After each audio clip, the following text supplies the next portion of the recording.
Hey everybody, Lady Cheryl here. Welcome back to my channel. If you're new, I hope you will find something that you can use in your gardening and that you will subscribe, like the video, and also share it on your social media. In this video, I'm going to share with you how I was inspired to have a free garden this year. And when I say free, I mean that I'm going to germinate a lot of seeds that I have been accumulating over the years. Some of them very old. In fact, some of the seeds are 24 years old. And I'll talk about that in a minute. I have all these seeds and they're from heirloom varieties. So I thought this year, because I've been gardening so long, that I would designate the majority of my garden will be grown from heirloom seeds that I have grown in the past, and then I save the seeds. You guys know that I say it all the time. Saving seeds is like printing money. When I sold my food forest, I forgot about some perennials that I just took for granted because they came back every year. I went back in my seed vault and I got some of those seeds, and I'm going to show you how I germinated them and how I'm getting them started and the reason why. These marigolds have withstood temperatures as low as 31 degrees. Experience has taught me that I don't have to let them dry out. So I will start some more of these seeds for my spring garden.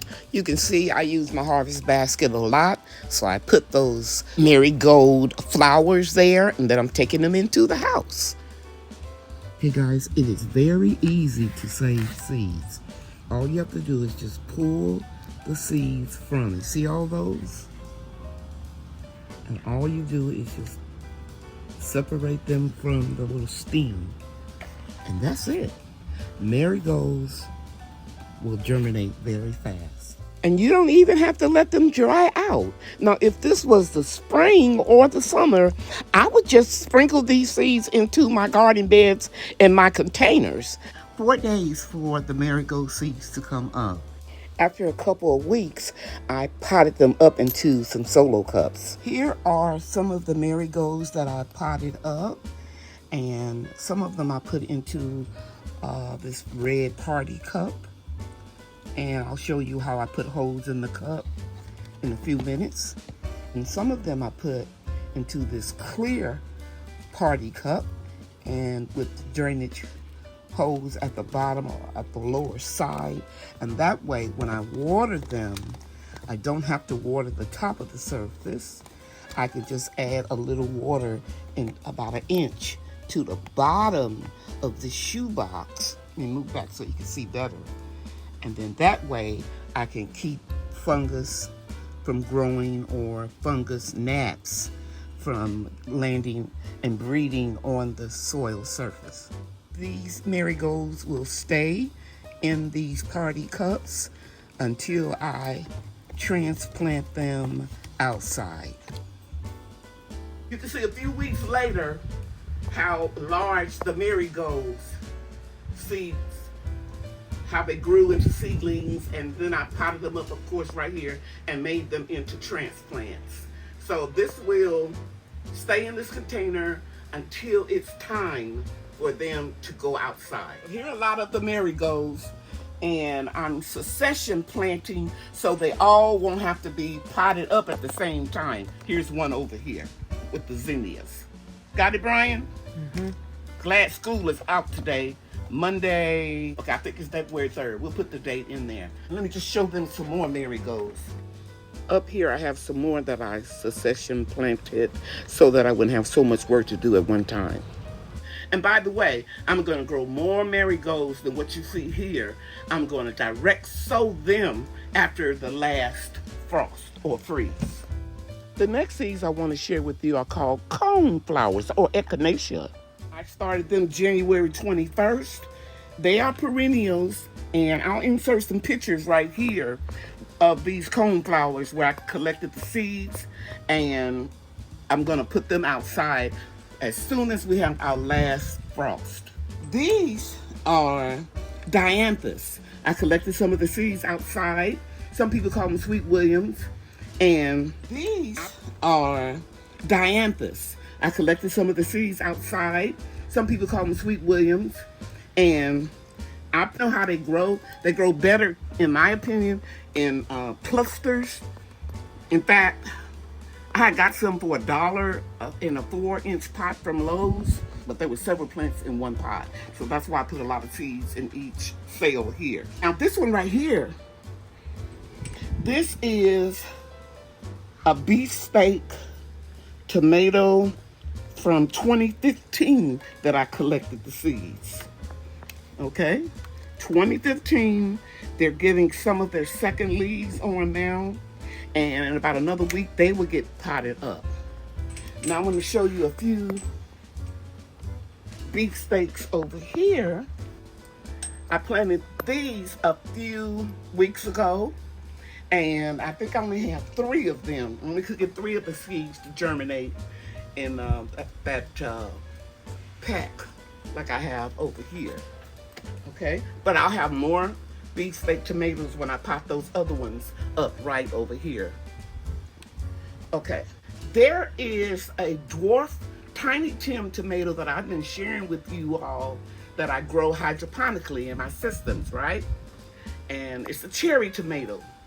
And I wanted to try something different, so I grew them outside, and they lasted all through the heat of our very, very hot summers in Garden Zone 8A, Mesquite, Texas. And what happened when they grew outside was they doubled in size. First week in January, I decided, okay, they did real good. I'm gonna save some of these seeds.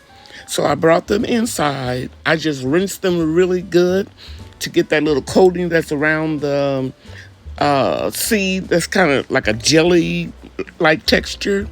And then I just put them in some potting mix. I put several seeds in each cell. And of course, you know, I made sure that it was very moist. And then I put the dome over the top of it. And as soon as I saw one pop up, one seed germinated, I took that dome off because I have a lot of humidity in my room. This plant grew about 4 feet high, and it's right over here. But what I'm showing you now is that I potted them up. So these are Tiny Tims, but I put outdoor because this is the second generation that will be growing all summer long. And really, I harvested tomatoes up until January. So this is a very hardy plant. In some of the cups, I have 2. I like to experiment. And then some of the cups, I only have 1 plant. And as you can see, I'll be able to see the root progress of these little seedlings through this clear container. I wish I had enough left over from last year to put all of them in there, but I didn't. Now let's talk about the zinnias. Brian, can you pan over here? I have a lot of zinnias all across here. And I have some down on this lower shelf and even some over here where I'm pointing to right now. I'm going to pop in some pictures to let you see what types I have, but I accumulated these seeds over the years. They are all giant zinnias. I didn't bother about trying to put the names on all of them. I just saved them as assorted giant zinnias. And I'm going to show you how I pot them up. Potting zinnias today that I started from seeds. And you see at the bottom of the cell, you can see that the roots are growing out of the little holes that wick up the water when you water them. When it gets like that, it's time to put them in a larger container. If you don't, they will be severely root bound and they won't be as productive and as beautiful as they should be. I took my soldering gun and I put holes close to the bottom of this cup so that I can water it from the bottom when I put it inside of the shoebox. I'm trying to do this with one hand. So let me show you what the plant looks like. Okay, so I'm just going to take my hand in here and I'm going to make a hole. In this hole, I'm going to sit the plant in, and then I'll fill it up with indoor-outdoor potting mix from Miracle-Gro. And that's all to it. Here's another example of that root going through the hole of the 6-pack. And yeah, so I'm not going to damage that. Just going to sit it right in here, add more potty mix, and we'll be good to go. This is the soldering gun that I'm using. I have several of them. Make sure that your room is well ventilated, or do it outside so you don't be inhaling the fumes that comes from the plastic of the cups. Now I sit over here, guys, where I have an oscillating fan when I'm doing this, but it's not on right now, but I just want to show you that all you have to do is turn your soldering gun on and just barely touch it and it'll put a hole there. Okay, so you can see where I put the holes right there in the cup, and it will wick the water up when I put them in the shoebox. So already in the video, I will share with you how I planted them and how they grew, how they got the second set of leaves, how I potted them up into these containers. And again, I experiment all the time. You see that I have 2 growing in this one, maybe 1 growing in this one, but these will remain into these plastic little solo cups until it's time for them to go out in the garden. You see that light right there, guys? That light is a bug zapper. It'll get your gnats, flies, especially fungus gnats, mosquitoes, anything flying that are small, okay? And I have 2 of them. I have another one over there. And so I'm just going to tell you guys, I've learned a lot along the way. And I learned this year not to use, you see how this light is coming in here, guys? It's beautiful. It's 80 degrees outside. But don't be fooled. I'm put a post on the community board. Don't be fooled by that weather and start putting your stuff outside too quick, because you're going to overwork yourself. This will remain in here until March. And I learned that because it's so warm in here, and if you pan up here, Brian, and show them some of my tropical house plants, it's very humid in here. I have 3 humidifiers to keep the humidity up to 75%. So I don't need to use heating pads or really the domes over the plants. After they germinate, I take them off immediately, because what happens when you have, let me tell you this. I used to teach beauty school for 40 years. And we talk about sanitation and sterilization. And the way bacteria and fungus multiplies is a dark, damp, warm place. So I just noticed that I didn't have any problems with fungus or fungus gnats when I had a lot of sunshine.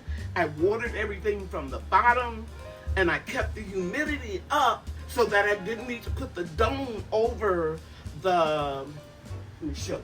I didn't have to put the dome over the plants to keep them humid, to keep them warm enough so that they will process faster. I've got plenty of heating mats. I didn't use any of them this year. So I just want to share that with you. If you live in a very humid situation, climate, or you have a lot of houseplants that you keep humid by having a humidifier, you don't need a heating pad nor those domes. That creates the perfect environment for bacteria and fungus to grow. Now I want to talk about a plant that is dear to my heart. It is the Texas star hibiscus, because it is a perennial in garden zones 8 and higher. And if you don't live in a warmer environment, you could bring it in for the winter, put it back outside after the last frost. But the reason why I love the Texas star hibiscus is because I grow it organically. I use the flowers to make tea that will lower your blood pressure. It really works, guys. And when I started running out of tea, that's when it dawned on me, after I sold my home with the food forest with over 50 trees on the property. And by the way, I drove by there. Actually, I drove all the way up in the driveway and all down the alley, and they are still maintaining all of the 50 plus fruit trees and bushes that I planted. So I felt really good about that. You can see right here, I was able to get the seeds to germinate. I think I got 5 or 6, but 1 seed germinated the second day, which was very unusual. That one right there, that big tall one, that's my show out kid. But I potted them all up after they got the second set of leaves, and they're doing good. Now, those are something else on the left hand side. Look at the ones toward the right. Those are the Texas Star Hibiscus. The Texas Star Hibiscus, like I said, is a perennial. Here they are right here. And then you know, guys, how you have children, those of you that are parents, you've got some kids that just like to show out, no matter where they go or where you take them. Check this out. Look up here, Brian. Look how tall this one is. I had to tape it on here. Can you see it? It's much taller than all of the other seedlings because it just started showing out. But I'm going to grow it organically. And when I say organically, I mean I'm not going to add any pesticides, any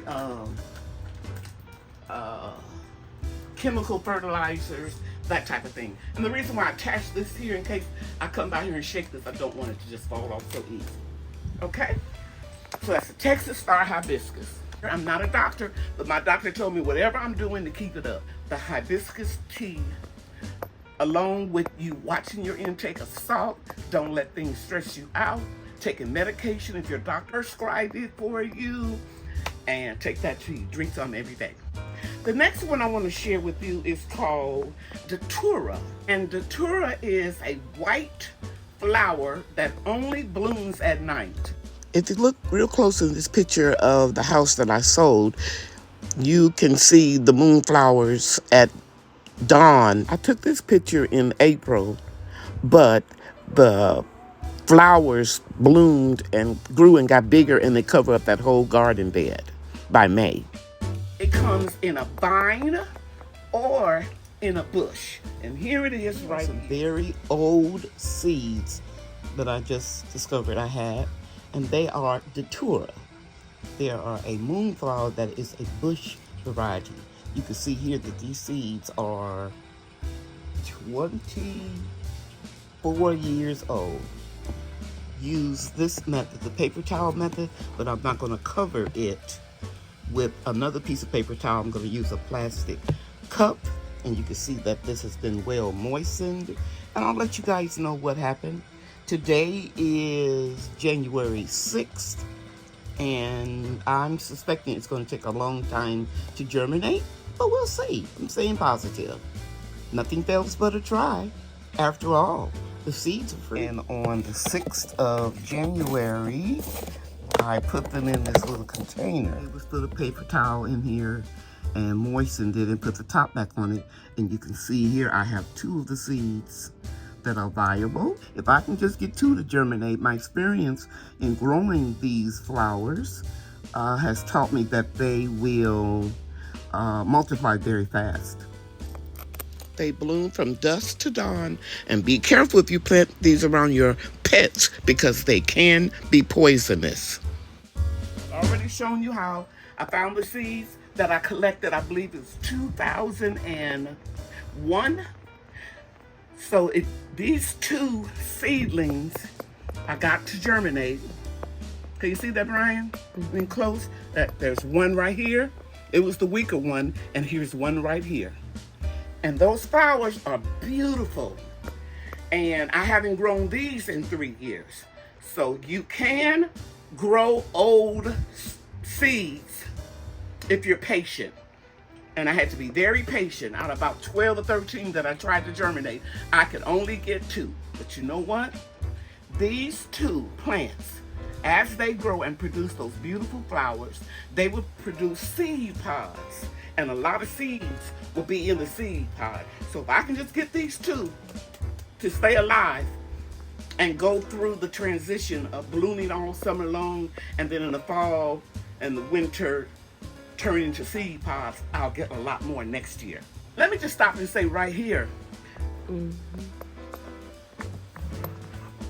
I needed room because I had my cracking method of growing tomatoes right in this area under these infrared lights, or ultra, what do you call these lights? I think I said it right. Because I got a lot of sun. Can you come back over here in the sun in the window? Can you see all of these plants, all the tomatoes? Once they start turning, guys, they're not going to grow any bigger. Once they get to that blush color, they will start ripening. So I saved this real estate over here for my seedlings, and I put these cracky method of growing hydroponically in the window, and they're doing fantastic. The third seed in my seed vault that I haven't been growing for over 2.5, 3 years is called Mexican petunia. It's a perennial. I love this little Mexican petunia because it comes back every year and it brings a lot of bees into the yard. So if you're having trouble getting your fruits to cross-pollinate or pollinate period, grow some Mexican petunias. Now, in the video, I've already shown you how I took the old seeds that I had and germinated them, but now I want to show you, these right here are all Mexican petunias. Can you come in close, Brian? Mexican petunias. And the seeds are so small that when they grow through the cycle, I don't try to collect a whole lot of them. I let them fall into the container or on the ground, wherever they land, they'll come up. And they're very easy to transplant. And by the way, if I didn't say it already, marigolds and petunias, in my opinion, are two of the easiest flowers to transplant if they self-seed and you want to pick them up and put them someplace else. On the same day, January the 3rd, I started some sweet peppers. My favorite is California Wonder sweet peppers, and you can see here where I sowed the seeds. I collected these seeds. Let me look at my notes over here. 2004. So these seeds were 20 years old. Free food, baby. Free food. California peppers is our favorite pepper. And you can see I put them into these party cups. And look at the roots. Can you go in zoom right there, Brian? They're growing down so fast. They will stay in here until it's time to put them outside into containers. Okay? This concludes this portion of my free garden. In the next video, I'm going to show you the next set of seeds that I'm going to be starting, germinating, potting up, and getting ready to go outside. Okay? So look for that video. If you haven't subscribed already, I hope that you'll give me a thumbs up, hit the subscribe button, and turn on your notifications so that you will get every video that the 70-year-old gardener makes. Thanks for watching, everybody. You know that I love you, and God loves you too. Bye now.